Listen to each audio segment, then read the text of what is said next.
this direction, then you hold the chalk like this. If you want it in this direction, you hold the chalk like this. Right? If you want it in this direction, you hold the chalk like this. But that's just the beginning.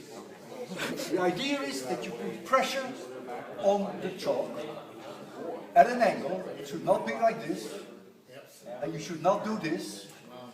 Do it like this, and then you let the chalk jump. Oh my God! It jumps by itself.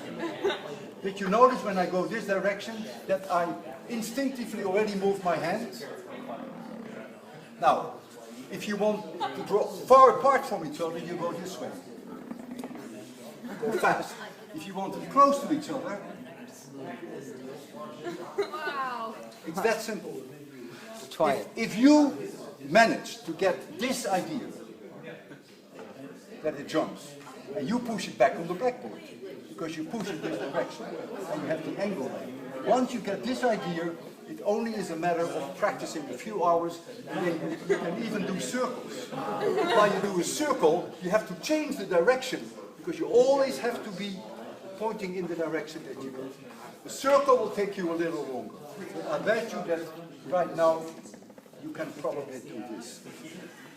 You cannot do it with a piece of chalk like this, but this is perfect, and you hold it near the end, and you hold it like this in your hand. Firm, not loose, firm. Try it. Were you my audience? No, I have a job. You got it, you did it already.